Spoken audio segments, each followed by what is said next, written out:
Hey guys, this game was provided to me by my partner PlayAsia. If you'd like to buy the game, you can use one of the links below, and for an additional $3 off, you can use the code R3D. Now, back to the video. Hello guys, welcome to Red's Third Dimension Gaming, and I am bringing you another review, and this time it is for AKIBA'S BEAT for the PlayStation 4.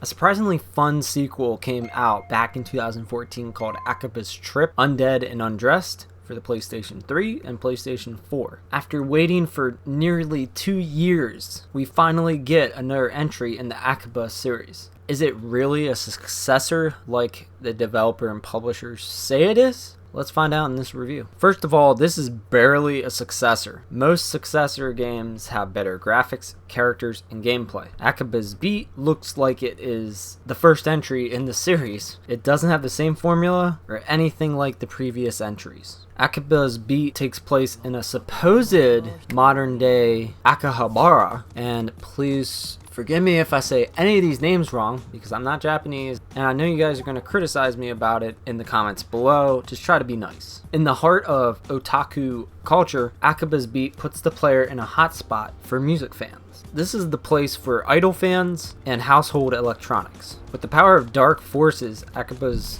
citizens' memories, hopes, and dreams become a reality and have taken physical form. Our story's protagonist, Asahi Takabana, seeks to rid the city of these manifestations in an almost endless time loop. You'd think that this would be enough to drive this game forward, but it is just boring. I can deal with some games when they have long cutscenes and they're good, but this game, when you have to go from one end of the town to the other end of the town to get an elongated scene, it takes a huge hit in your experience, because you'll be doing this a lot. If the town was actually just as good as the original or better, it'd help out a lot too, because you get to experience Akiba. It should be able to give you an experience in its own, but it doesn't. Also, a lot of the idol fans will come off as stereotypical and overdone, and I don't remember the original being like this at all. Like, some of it, I would think it would come off as racist, but it's a Japanese game, so they did it to themselves, so I don't know, some of it seems a little racist to me.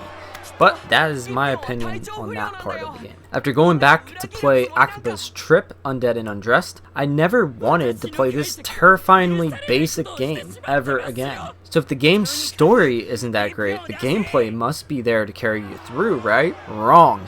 This game series went from a unique fighting and stripping battle mechanics system to a very generic Tales gameplay system, and it's way worse than most Tales games. It shouldn't even be compared, but that's the game that everyone is comparing it to.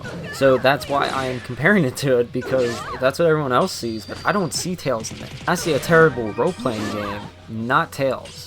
It's just bad. Players can enter a dungeon after a set period of time and attack, jump, dodge, use items, skills, block, and use special attacks. You are allowed to switch between several different characters and set up your own combos. That's fun to do and all if the gameplay was actually engaging and fun. The special attack is the most useful against bosses.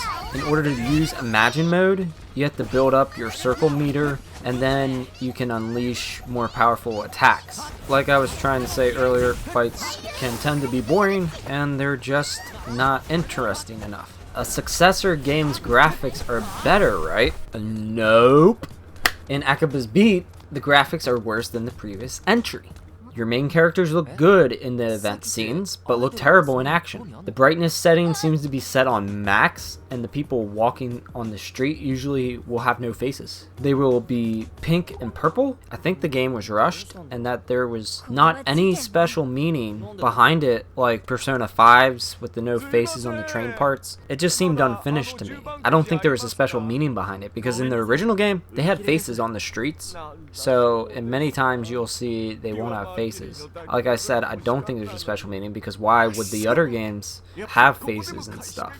It just seems like it was a rushed game. And when I'm comparing it to Persona 5, as I said about the no faces on the train, and some people said that had like a meaning to it and stuff, I could see where they're coming from in the comments when people were saying that. This game, I don't see that at all. Overall, AKIBA'S BEAT is a terrible game or successor, or whatever acquirer wants to label it as. It has a boring story, terrible gameplay. It is actually like a downgrade on the gameplay part because they actually had a unique feature that no other game had. I've never seen that in a game. Stripping. It was fun. So yeah, I don't know why they did that. And just awful graphics. I thought they'd be expanding the universe of Akihabara, but the developers seemed to make it just worse. I give it a low score of 3 out of 10. It is uninspiring and a pathetic attempt at being a successor to a fun and quirky game series. Thank you guys for watching. If you would like to read the full or written review, you can go down to the link below to my blog. If you still would like to buy the game and also help support my channel, you can use the PlayAsia link below and also get $3 off with the code R3D. Or if you want the US release of this game, which is coming out in March, you can use the Amazon link below. And if you really want to see more gameplay for this game, then you can go subscribe to my channel and check out some more gameplay of that. Again, thank you guys for watching. Don't forget to comment below, like the video, and subscribe. See you guys.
Yeah!